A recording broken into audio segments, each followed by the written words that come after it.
पिताश्री, अब शीघ्र सत्य आपके समक्ष आ जाएगा, जब त्रिपुरासुर द्वारा आपकी झूठी भक्ति समाप्त होगी। भूल जाइए अपनी इस ढोंगी भक्ति को, अपना जीवन अपनी इच्छा अनुसार जीना प्रारंभ कीजिए। पुत्र, तुम्हें जो भी उपाय करना है शीघ्र करना हो, क्योंकि त्रिपुर अब एक सीधी रेखा में शीघ्र आने वाले हैं। माँ, मुझे ज्ञात है कोई अनिष्ट नहीं होने दूंगा मैं, किंतु उसके लिए मुझे मामा जी की सहायता चाहिए होगी।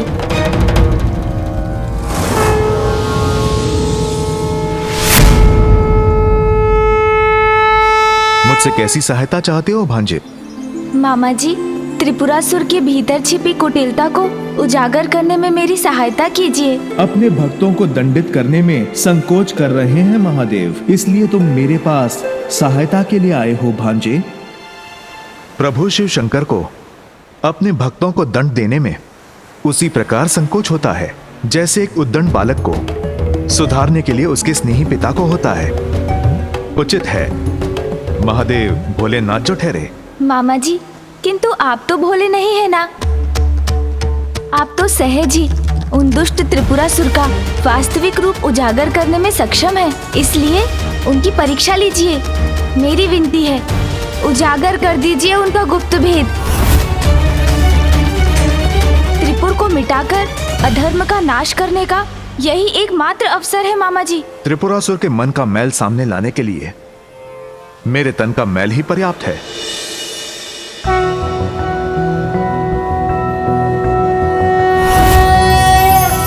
नारायणाय सुरमंडन मंडनाय, नारायणाय सकल स्थिति कारणाय, नारायणाय भवभीति निवारणाय, नारायणाय प्रभवाय नमो नमस्ते।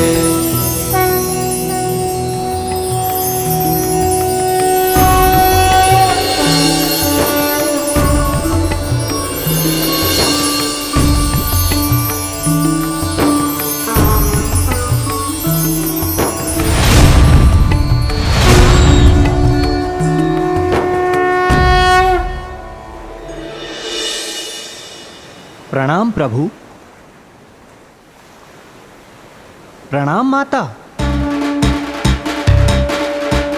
आपके तन के मैल से उत्पन्न हुए इस अरिहन के लिए क्या आदेश है प्रभु? गणेश के निर्देशानुसार मिथ्या भक्ति की परत के पीछे जो छुपे हैं उनके मन के मैल को सामने ले आइए। जो आज्ञा प्रभु। अरिहन जी, इसके लिए अधिक समय नहीं है हमारे पास, क्योंकि त्रिपुर समीप आकर एक सीधी रेखा में आ रहे हैं, और जब तक वो उस रेखा में रहेंगे उसी अवधि में उनका विनाश किया जा सकता है। अवश्य।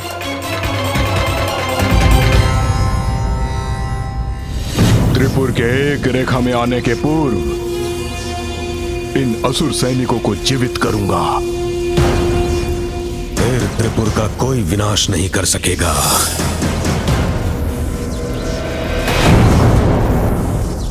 यज्ञ की अग्नि तो मंद पड़ती जा रही है। इस अग्नि को और तीव्र करने की आवश्यकता है। मुझे और आहुति देनी होगी। रुकिए गुरुवर, इसकी कोई आवश्यकता नहीं।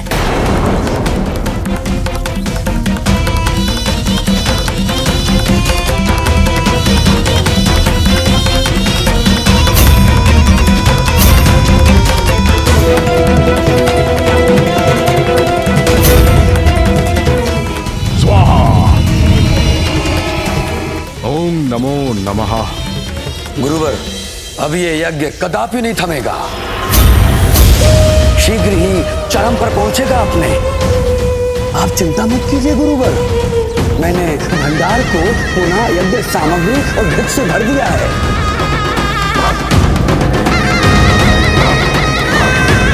अवश्य ही भंडार में स्थित यज्ञ सामग्री को नष्ट भ्रष्ट करने का कार्य बहादुर के उस सूचक ने किया होगा। मैंने सुरक्षा के प्रबंध और कड़े कर दिए हैं। अब यज्ञ में और विघ्न नहीं आएगा। विघ्न आ नहीं सकता, आ चुका है।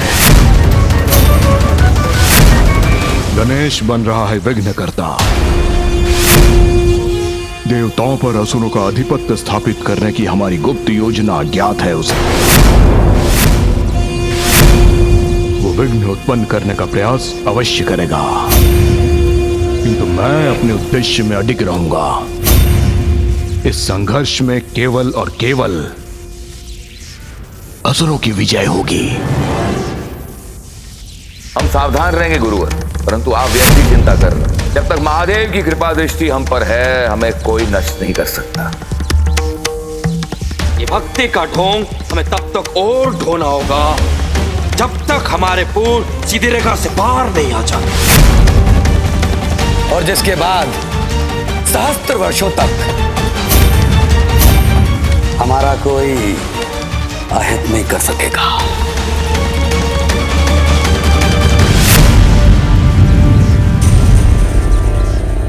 त्रिपुर के एक रेखा में आने में कुछ ही समय शेष है। ये अवसर बीतने से पूर्व पुत्र गजानन को कुछ करना होगा।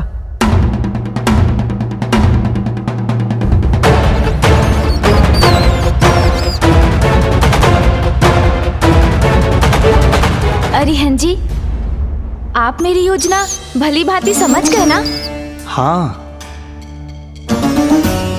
माता पार्वती नंदन श्री गणेश, मैं न केवल आपकी योजना भली भांति समझ गया हूं, अपितु आपकी बुद्धिमत्ता और आपकी चतुराई का प्रशंसक भी बन गया हूं।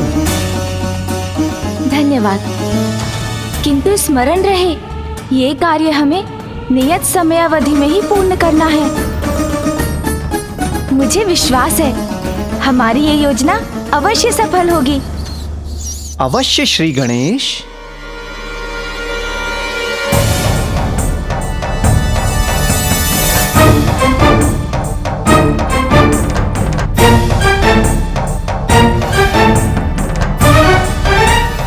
मैं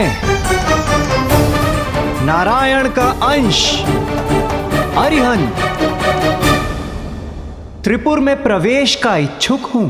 त्रिपुर में प्रवेश का इच्छुक हूं। नारायण का अंश यहाँ क्यों?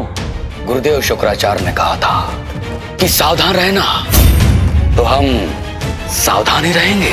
अरिहंत से भयभीत होने की आपको आवश्यकता नहीं है।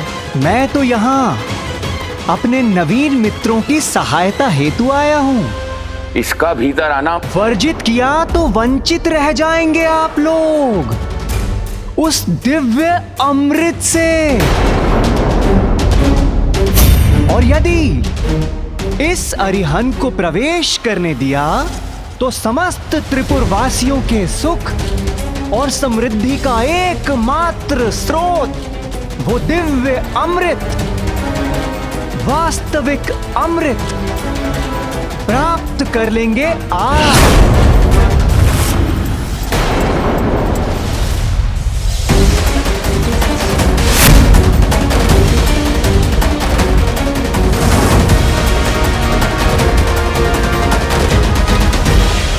किंतु यदि आप तीनों को मुझ पर शंका है और यदि आपको वो दिव्य अमृत नहीं चाहिए तो मैं चला।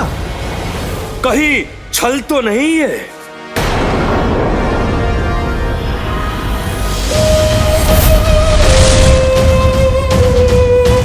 नारायण के अंश होकर उनके शत्रुओं के लिए अमृत क्यों लाए हो तुम? आपका कहना उचित है। अंश हूं उनका, मित्र नहीं, सेवक हूं उनका, किंतु शुभ चिंतक नहीं। जिस प्रकार आप असुरों को कोई भी स्वीकार नहीं करता, ठीक उसी प्रकार इस अरिहंत का भी तिरस्कार किया है स्वयं नारायण ने। नारायण के मैल से उत्पत्ति हुई है मेरी, इसीलिए मुझे अपनी स्वयं की इस उत्पत्ति को वो आप असुरों के समान मैल ही मानते हैं, और इसलिए यह स्वाभाविक है कि मेरी और आपकी मित्रता हो जाए।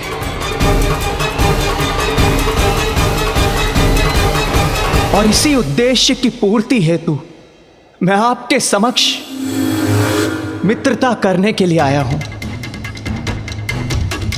यदि आपको स्वीकार हो तो कहें, भीतर चलूं?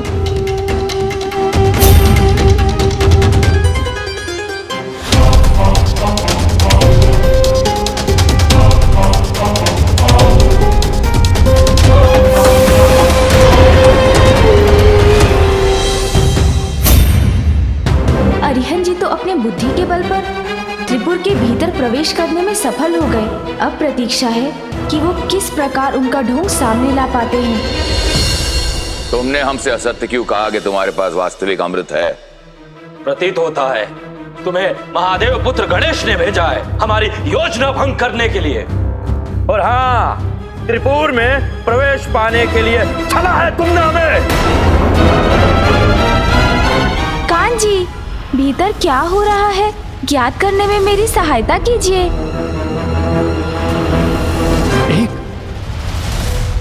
एक विषैली छाया का प्रकोप है आपके मन पर, इसीलिए तो आप दुखी हैं, अत्यधिक चिंताग्रस्त हैं, तनाव में हैं आप और इतने भयभीत हैं।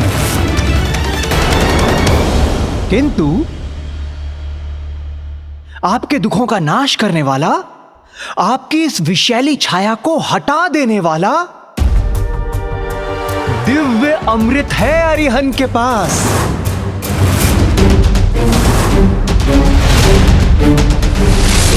समझाया हमें भ्राता।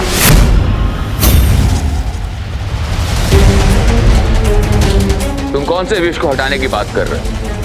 हम तुम्हें एक और अवसर देते हैं। तुम हमें यह बताओ कि त्रिपुर वासियों के लिए तुम ऐसा कौन सा वास्तविक सुख लाए हो?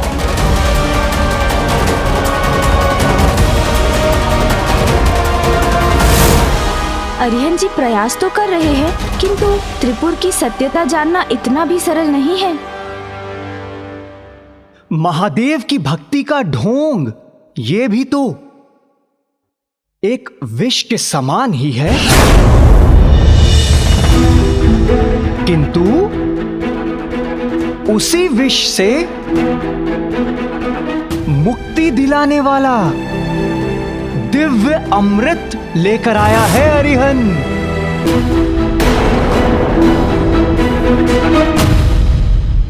आपकी बुद्धि और आपके हृदय, इन दोनों में केवल और केवल एक ही प्रबल इच्छा व्याप्त है, और वो है भोग, विलास, आनंद उठाने वाली इच्छा।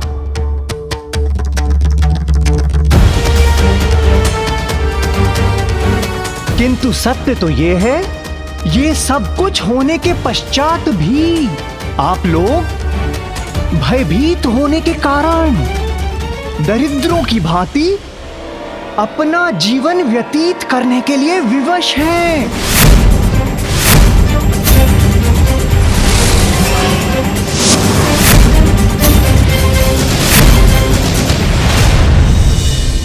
हमें भयभीत पुकारने का दुस्साहस कैसे किया तुमने?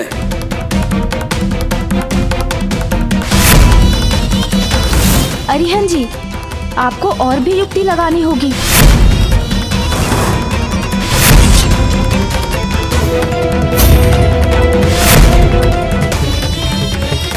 शिव भक्ति का ढोंग करते करते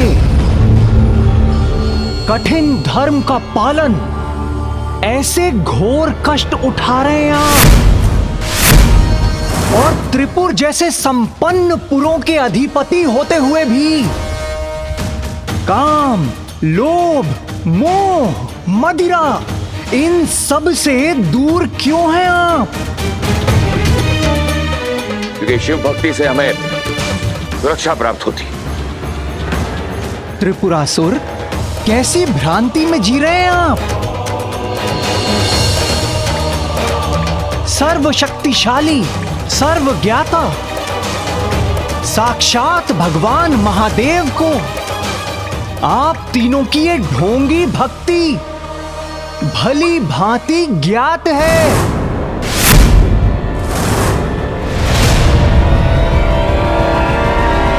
किंतु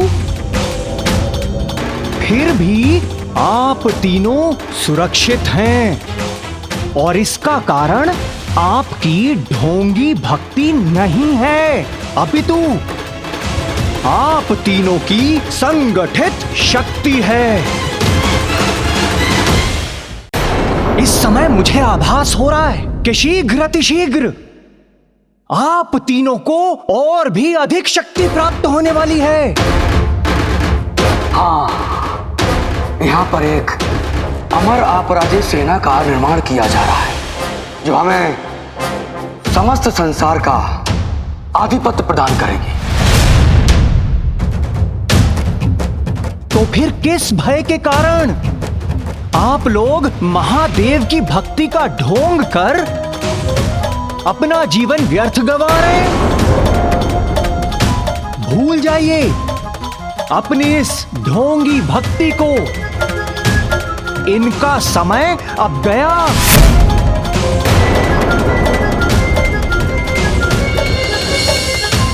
पहचानिए अपनी शक्तियों को। महाबलशाली त्रिपुरासुर हैं आप तीनों, और इसलिए अपना जीवन अपनी इच्छा अनुसार जीना प्रारंभ कीजिए।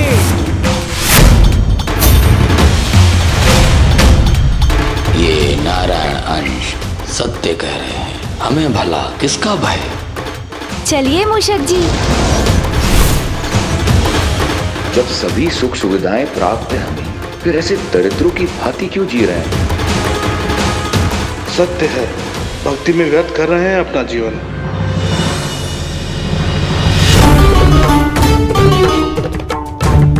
पिताश्री, अब शीघ्र सत्य आपके समक्ष आ जाएगा। जब त्रिपुरासुर द्वारा आपकी झूठी भक्ति समाप्त होगी और सत्य शीघ्र आपके नेत्रों के समक्ष प्रकट होकर आपको विश्वास दिला देगा।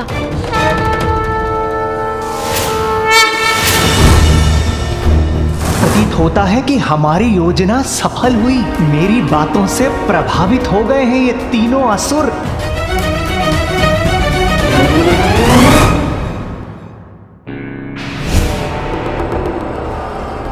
भ्राताओं, गुरुदेव शुक्राचार्य ने हमें सचेत किया था, इसलिए हमें इसकी भ्रमजाल में नहीं पड़ना चाहिए।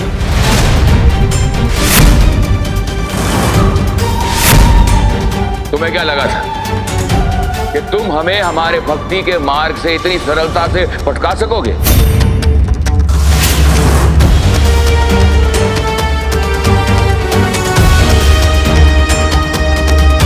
पुत्र, मेरे भक्त किसी भी स्थिति में भक्ति के मार्ग से नहीं डिगेंगे। आपको विश्वास दिलाने के लिए मुझे कुछ और प्रयास करना होगा।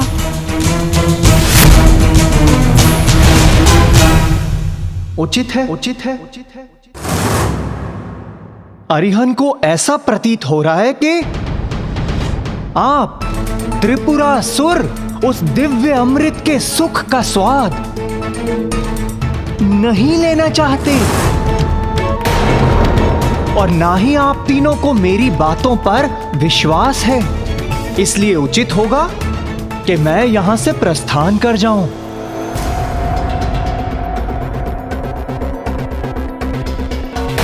कोई अमृत नहीं है तुम्हारे पास, इसलिए अमृत के नाम पर हमें मूर्ख बनाने का प्रयास कर रहे हो।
देवी, ऐसा प्रतीत हो रहा है कि इन तीनों को आपकी आवश्यकता नहीं है और इसलिए हमें यहां से शीघ्र अतिशीघ्र प्रस्थान कर लेना चाहिए।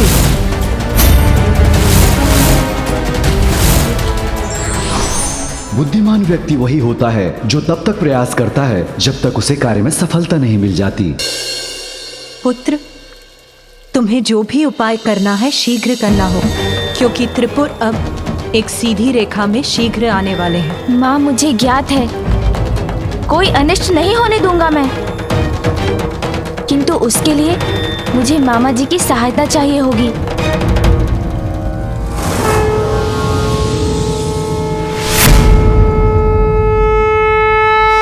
मुझसे कैसी सहायता चाहते हो भांजे? मामा जी, त्रिपुरासुर के भीतर छिपी कुटिलता को उजागर करने में मेरी सहायता कीजिए। अपने भक्तों को दंडित करने में संकोच कर रहे हैं महादेव, इसलिए तुम मेरे पास सहायता के लिए आए हो भांजे। प्रभु शिव शंकर को अपने भक्तों को दंड देने में उसी प्रकार संकोच होता है जैसे एक उद्दंड बालक को सुधारने के लिए उसके स्नेही पिता को होता है। उचित है महादेव भोलेनाथ जो ठहरे। मामा जी, किंतु आप तो भोले नहीं है ना। आप तो सहज ही उन दुष्ट त्रिपुरासुर का वास्तविक रूप उजागर करने में सक्षम है, इसलिए उनकी परीक्षा लीजिए। मेरी विनती है, उजागर कर दीजिए उनका गुप्त भेद। त्रिपुर को मिटाकर अधर्म का नाश करने का यही एकमात्र अवसर है मामा जी। त्रिपुरासुर के मन का मैल सामने लाने के लिए मेरे तन का मैल ही पर्याप्त है।